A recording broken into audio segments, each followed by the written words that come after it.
एक समय की बात है जब गर्मियों का मौसम था और बच्चों का स्कूल में आखिरी दिन था। आखिर हमारे स्कूल की 2 महीने की छुट्टियां पड़ ही गयी। सच में मजा ही आ गया। अब हम रोज नदी के किनारे खेलने जाया करेंगे। हाँ हाँ बिल्कुल। मीनल और शीतल खुशी खुशी अपने घर जाती हैं। मीनल अपनी माँ को छुट्टियों के बारे में बताती है। अरे ये तो बहुत अच्छा हो गया। अच्छा एक काम कर, अब अपने बाबूजी को ये खाने का डब्बा दे आ। मीनल खाने का डब्बा लेकर खेतों की तरफ जाती है जहाँ उसके बाबूजी गर्मी में बैठे पसीना पोंछ रहे होते हैं। बाबूजी ये लो, माँ ने आपके लिए खाना भेजा है। अरे बेटी, इस गर्मी ने तो सारी भूख प्यास मार दी है। अब तो बस ऐसा लग रहा है कि पानी पिए जाओ। सच कहा आपने बाबूजी, इस साल की गर्मी की वजह से लोगों का बड़ा ही बुरा हाल हो रखा है। स्कूल वालों ने भी इसलिए हमारी छुट्टियां कर दी हैं। मीनल और उसके बाबूजी आपस में बात कर ही रहे होते हैं कि इतने में उनको अपने ऊपर छांव महसूस होती है। मीनल ऊपर आसमान में देखती है तो उसे एक बहुत बड़ा भूत ऊपर उड़ता नजर आता है। मीनल जोर से चिल्लाती है, भूत भूत बाबूजी, ऊपर आसमान में भूत है। मीनल की आवाज सुनकर उसके बाबूजी और बाकी के लोग जो खेतों में काम कर रहे होते हैं सब ऊपर देखने लगते हैं।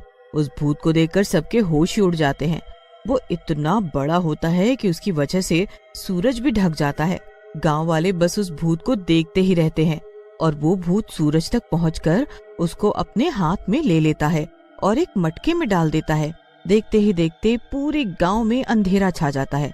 उसके बाद वो भूत अंधेरे में जाने कहाँ गायब हो जाता है। ये क्या हुआ बाबूजी? अरे भाई लोगों, ये कौन भूत था जो सूरज ही चुरा ले गया? अरे भाई कुछ समझ नहीं आ रहा। इतना गर्म सूरज कोई छू भी नहीं सकता और वो तो इसे अपने साथ ही ले गया। वैसे तो इतनी धूप से हमारा जीना हराम हो रखा था, तो अच्छा ही हुआ। अरे काका, सूरज बस गर्मी देने के लिए नहीं होता। अगर सूरज नहीं हुआ तो आपकी फसल सब बर्बाद हो जाएगी और फसल ही नहीं पूरी दुनिया ही खत्म हो जाएगी। सूरज से जो ऊर्जा आती है वो हमारे जीवन के लिए बहुत जरूरी है। मेरी बेटी बहुत होशियार है। ये जो बोल रही है ना, सही बोल रही है। अरे भैया, तो अब हम क्या करें? इस भूत को कहाँ ढूंढें? आखिर ये सूरज लेकर कहाँ चला गया और आखिर इसने सूरज को चुराया ही क्यों? वो तो हमें नहीं पता, पर हमें जल्द ही उस भूत को ढूंढना होगा और सूरज को वापस उसकी जगह रखना होगा। पूरे गांव में शोर मच जाता है कि भूत ने सूरज की चोरी कर ली। एक दिन तो लोग बिना सूरज के निकाल देते हैं, पर अब उनकी परेशानियां शुरू हो जाती हैं। किसी को पता ही नहीं चलता कि सुबह कब हो गई। लोग अंदाजे से काम के लिए निकल पड़ते हैं, पर अंधेरे की वजह से वो खेतों में काम ही नहीं कर पा रहे होते, जो दिन में सूरज की वजह से होती है। धीरे धीरे फसल भी सूखना शुरू हो जाती है। सब कुछ बर्बाद होने लगता है, पर उस भूत को कोई ढूंढ नहीं पा रहा होता। एक दिन मीनल और शीतल दोनों कुएं से पानी भरने जा रहे होते हैं। रास्ते में वो दोनों उसी भूत की बातें कर रहे होते हैं। क्या सच में तूने उस भूत को देखा था? अरे हाँ, सच में मैंने उसे देखा था, बल्कि मैंने ही उसे सबसे पहले देखा था। वो इतना बड़ा और डरावना था कि तुझे क्या बताऊं। और बस उसने सूरज को हाथ में यूं लिया और एक मटके में बंद करके जाने कहाँ गायब हो गया। मैं तो उस वक्त स्कूल से आकर सो रही थी। अच्छा हुआ मैंने उस भूत को नहीं देखा। मुझे तो भूतों से बहुत ही डर लगता है। शीतल की बात सुनकर मीनल हंसने लगती है। पर तभी उसका ध्यान किसी बच्चे के रोने की आवाज पर जाता है। मीनल ध्यान से सुनती है तो आवाज बहुत दूर से आ रही होती है। शीतल, ये आवाज सुन रही हो? कोई बच्चा दूर कहीं रो रहा है, पर यहाँ तो बस खेत और जंगल है। चल जरा चलकर देखें। मैं नहीं जाऊंगी, मुझे बहुत डर लगता है। अरे चुपचाप चल मेरे साथ, बच्चा ही तो है। क्या हुआ? शीतल डरते हुए मीनल के साथ आगे बढ़ती है। धीरे धीरे वो जंगल की तरफ जाने लगते हैं। आवाज और तेज हो जाती है। अब दोनों सहेली और आगे बढ़ती हैं और उस आवाज के बिल्कुल करीब पहुंच जाती हैं। सामने बहुत बड़ी बड़ी झाड़ियां होती हैं। मीनल अपने दोनों हाथों से झाड़ियों को इधर उधर करती है तो सामने एक छोटा सा बच्चा लेटा रो रहा था। पर वो कोई मामूली बच्चा नहीं होता, बल्कि उस भूत का बच्चा होता है। उसकी शक्ल बिल्कुल उस भूत जैसी डरावनी होती है। शीतल और मीनल की तो ये सब देखकर बोलती ही बंद हो जाती है। वो उस बच्चे के पास जाने का सोचती हैं, पर तभी वहाँ सूरज चुराने वाला भूत आ जाता है। क्या हुआ मेरे बच्चे, रो क्यों रहा है? मैं तो बस यहीं था, तू फिक्र मत कर। मैं तुझे छोड़कर कहीं नहीं जाऊंगा। मुझे पता है तुझे भूख लगी है, इसलिए तू रो रहा है। मैं अभी तुझे सूरज की रोशनी खिलाता हूँ। सूरज की रोशनी। चुप हो जा, उसको हमारी आवाज आ गई तो वो हमको मार डालेगा। भूत अंदर झोपड़ी में जाकर मटका लेकर आता है और उस बच्चे के पास आकर बैठ जाता है। फिर वो उस मटके के ऊपर से ढक्कन हटाता है। ढक्कन हटाते ही आसपास बहुत तेज रोशनी हो जाती है। मीनल और शीतल समझ जाते हैं कि वो वही मटका है जिसमें सूरज है। भूत उस मटके के अंदर हाथ डालकर रोशनी निकालता है और अपने बच्चे को खिलाने लगता है। सूरज की रोशनी खाकर बच्चा खुश हो जाता है और हंसने लगता है। मुझे पता है तुझे यही चाहिए था, तभी तो देख मैंने तेरे लिए सूरज ही चुरा लिया, क्योंकि इतनी दूर से रोशनी लाते लाते यहाँ तक खत्म हो जाती थी।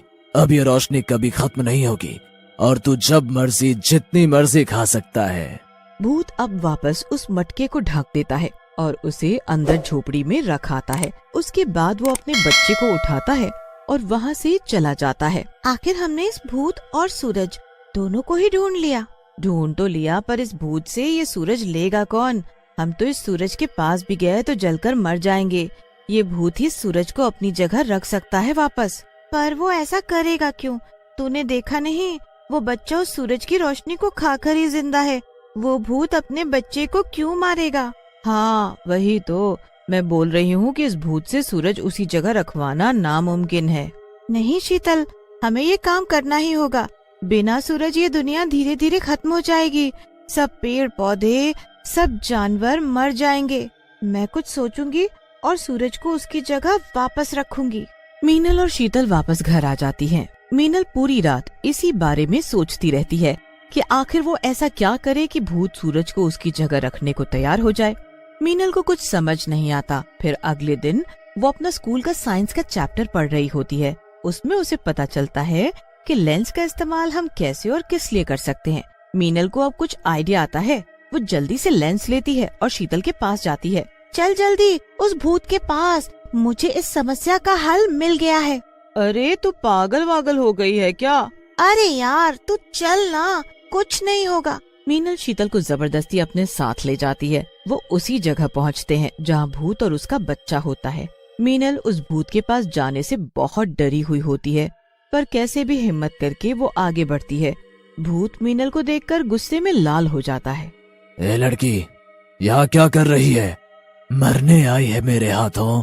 नहीं भूत जी, मैं आपसे कुछ कहने आई हूँ। अब वो सूरज जो आपने चुराया है मुझे पता है, और आप उसकी रोशनी अपने बच्चे को खिलाते हो वो भी मैंने देखा। सूरज की रोशनी से आपका बच्चा तो जीता रहेगा, पर हमारी जिंदगी खत्म हो जाएगी। मैं बस ये लेंस आपको दिखाने लाई हूँ। इसकी मदद से आप अपने बच्चे को दूर से भी सूरज की रोशनी खिला सकते हो। ए लड़की, खबरदार जो सूरज को वापस रखने की बात की, अभी के अभी तुझे उस मटके में बंद करके राख कर दूंगा। नहीं नहीं भूत जी, ऐसा मत करना। बस प्लीज मेरी आपसे विनती है कि आप एक बार मेरी बात मान कर देखो। अगर मेरी बात झूठ निकली तो बेशक आप मुझे इस मटके में डाल देना। भूत मीनल को घूरता है और गुस्से से उसके पास आता है। पीछे छुपकर खड़ी शीतल सब देख रही होती है। भूत मीनल के एकदम पास आ जाता है। मीनल को अब लगने लगता है कि भूत उसे मार ही डालेगा, पर वो उसके हाथ से लेंस छीन लेता है। वो उसे अलट पलट कर देखता है। ये क्या छोटी सी बेकार की चीज दिखाकर तू मुझे पागल बना रही है? नहीं नहीं भूत जी, आपको यकीन नहीं तो आप मुझे यहीं रस्सी से बांध कर चले जाओ। मैं अगर छूटी हुई तो मुझे मार डालना। भूत को अब मीनल की बात सच्ची लगने लगती है। कहीं न कहीं भूत को भी पता होता है कि वो सूरज को हमेशा एक मटके में बंद नहीं रख सकता। वो मीनल की बात को मानता है और मटका लेकर आसमान में उड़ जाता है। ऊपर जाकर वो मटके से सूरज को निकालता है और उसे उसकी जगह रख देता है। पूरे गांव में अचानक से दिन निकल आता है। लोग घरों के बाहर आकर खुशी से झूम उठते हैं। पूरे गांव में खुशहाली छा जाती है। और इधर भूत मीनल के पास वापस आता है। इसे लेंस कहते हैं। इसे बस ऐसे अपने बच्चे के मुंह के पास रखना कि सूरज की रोशनी सीधा इस लेंस के ऊपर पड़े।